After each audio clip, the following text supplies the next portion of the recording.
Those two over there on the sofa, they seem quite okay about the King and Queen going to Washington. How do you feel about it? I couldn't disagree more. Why is that? We're dealing with a president who is a narcissist and a bully. And he's been bullying Britain. He's been rude about the armed forces, about our role in Afghanistan. The King is head of the armed forces. And I think a rebuke of some kind is necessary. I don't see that the full panoply of a state banquet and a speech at Congress is appropriate. I think it's a misuse of the King, who has to do what he's told by the government. But I think it's giving Trump more than he deserves. I mean, let's just remember, when Trump came in, do you remember Starmer with this?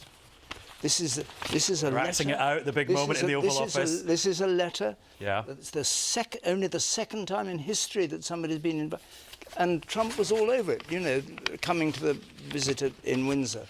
Isn't that just what you have to do to grease the wheels of our relationship with the United States is not one of mutual affection. It's a deal. It always has been. It was a deal in the First World War when they came in late.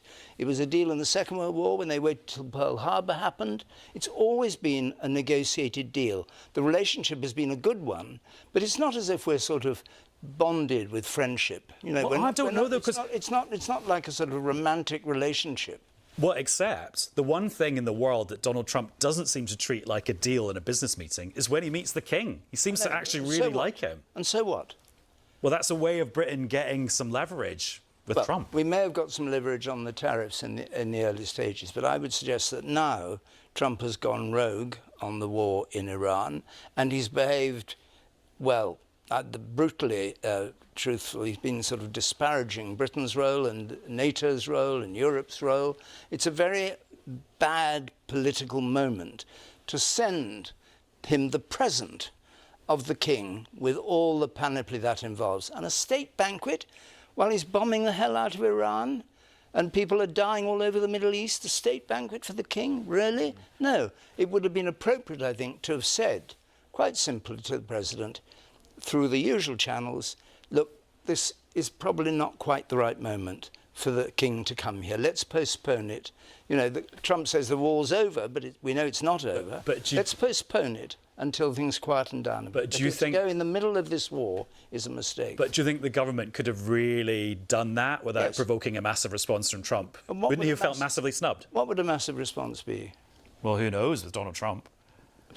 Like pulling, I don't know, sharing intelligence with the British security services because he was so offended. He'd be crazy if he gave up on some of those practical things. I mean, there are lunatics in charge, we know that.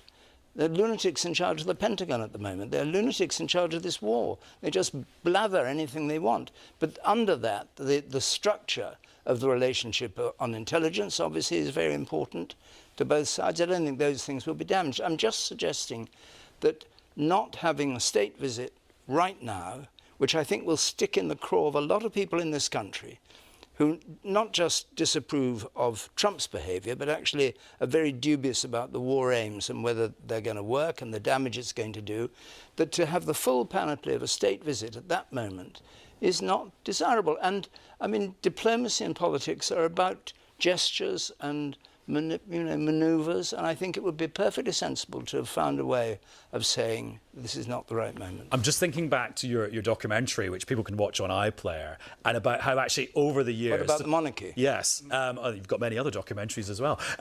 That support for the monarchy has gone down slowly over the decades. Do you think the King going in being seen with Donald Trump on the balcony of the Truman balcony of the White House will mean that his popularity takes another notch? I don't think it'll have any effect on his popularity, really, because I think everybody knows that he is the victim of government decisions. I mean, the Queen, for instance, let's not forget, the Queen had to actually have Ceausescu, one of the most odious dictators from Romania, on a state visit to Buckingham Palace, and she had to do it. She hid in the bushes to avoid him. Yes, I heard that. She hid in the bushes. Is that true, that story? That yes, the late Queen hid behind a bush? Yes. To avoid Ceausescu? Nothing we said was not checked and double-checked. Yeah. Everybody pored over it to make sure that it was accurate. No, she did hide in the bushes to get away from him. Not sure that's an option available to King Charles, is it? Well, he's told he's got to go to Washington. And poor man, he's got to go, you know. We started the programme What's with he going to say? What's he going to say to Congress? What's he going to say at the state banquet? Well, I suppose the address to Congress is maybe the easy bit because that's a bipartisan thing. But let's see. We'll find out at the end of April. There'll be a lot of talk about a close relationship. What I'm saying also is that in reality, that's part true and it's part fiction, and the sentimental bit is fiction. The reality is there's a relationship when both sides need it and want it. It's not a love affair. We started the programme with that statement from the family of Virginia Giuffre saying that they would urge the King to meet them and other survivors of Jeffrey Epstein.